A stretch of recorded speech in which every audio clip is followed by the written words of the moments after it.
Your life is a gift. Everyone that is still alive has a testimony. The purpose of this message is simply to share hope. Hope that no matter what you are facing in life, you will survive.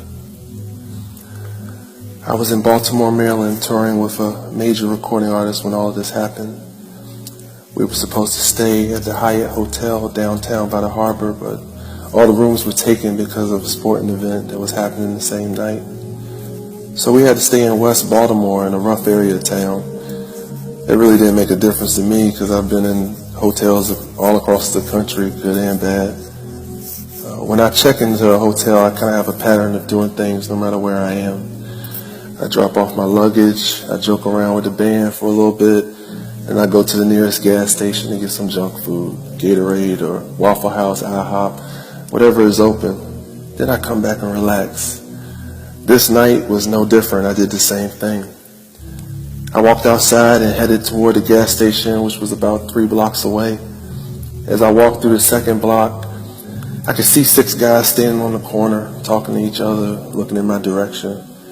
I really didn't even pay them any mind and just kept walking towards the store. Just then I realized I left my wallet in my room. I turned around and went back to the hotel and got my wallet. My best friend Lydell, who was a drummer that was on my band at the time, told me to stop going places by myself. I told him I was good like I normally do and went back to the store. I walked past the same group of guys and they were watching me again. I continued to the store and got my usual Gatorade, candy, junk food, and headed back to the hotel. When I came past that same block, the same guys immediately just came towards me. Strangely, the whole street was clear and no one was on it like I saw just a few minutes before. By this time, I figured out that they were a gang, and the leader came towards me and he said, "What you doing out here, homie?" I just turned to him and said, "I'm chilling, bro." And just kept walking. They circled around me and he said to me, "What's up with that phone?" At this point, I knew it had nothing to do with the phone or nothing that I said or did had anything to do with what he was asking me. I figured they were going to rob me, so I didn't even respond. I just told him it was off and put it back in my pocket. Really, it was off, though. Sprint had cut me off for being over my account spending limit. He walked closer to me and right in my face, and he said, "Well, you got to roll out, homie." At that point, he pulled out a .45 caliber gun from his jacket, and he pointed it directly at me at point blank range. I didn't even have time to react. I heard the first shot and saw a bright light from the gun that blinded me, and I fell immediately to the ground. He stood over top of me and pointed the gun at me again and said, "Peace out, homie." He fired 7 more shots into my body. Instantly, at that moment, just for a second, I saw an angel appear in front of me.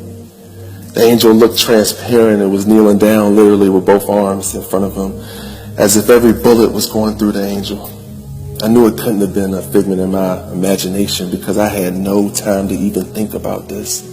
I had no time to think about anything other than the pain I was feeling from every single bullet that was going in my body.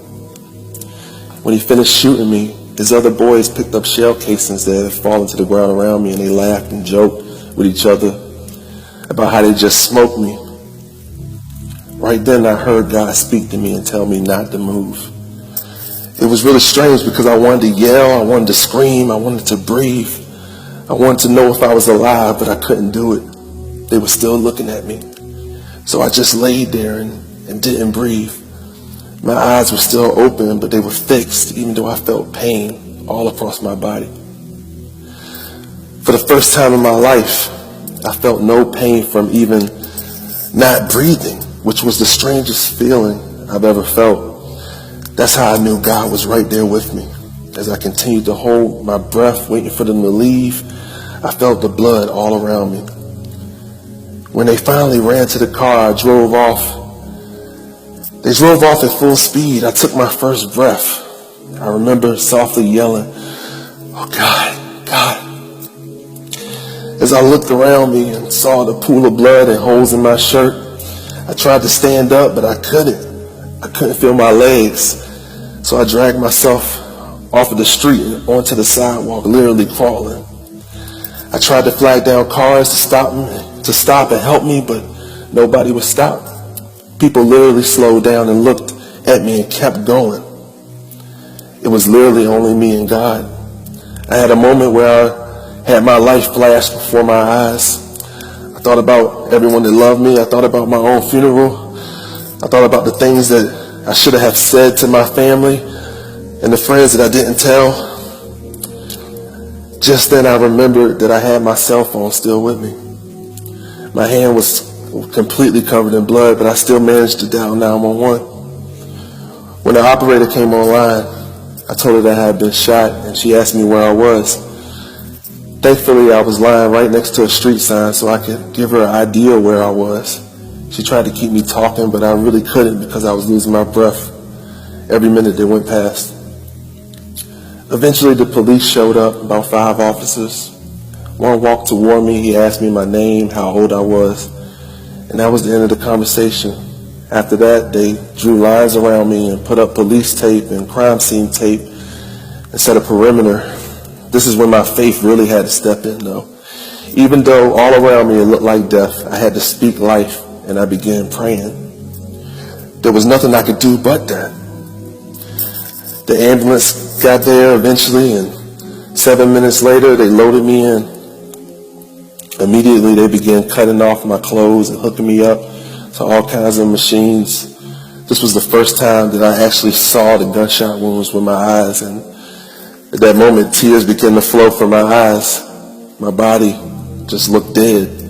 Looked like I shouldn't have been alive, but I was.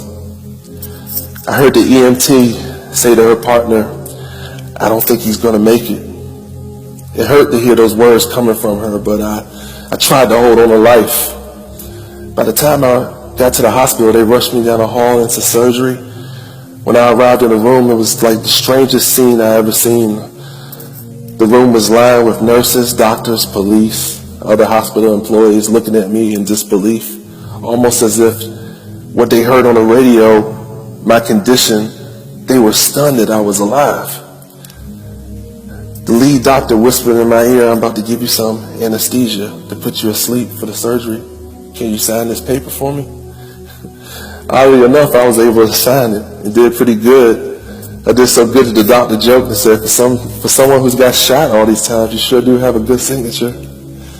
Right at that moment, I looked in front of me and I saw people standing at the door, and I saw people surrounding around me, and I saw that same angel that I saw on the street.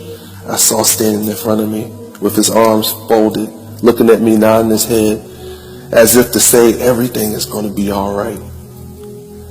Right then I felt a peace upon me that relaxed my breathing, and I fell asleep. When I opened my eyes, I saw tubes all around me. I heard beeping sounds from all the machines. I saw bandages across my chest. I thought to myself, I'm alive. The first thing that I thought was, how in the world was I alive? There was a nurse standing to my left, and she looked at me right in the eye and said, "You made it. You made it, Marcus." A doctor came in the room and told me I was lucky to be alive. I knew luck had nothing to do with it. He proceeded to tell me that he performed an 8-hour surgery on me and removed half of my stomach, my whole spleen, half of my small intestine, reattached my colon, and removed half of my pancreas. I just looked at him in disbelief, but I believed him.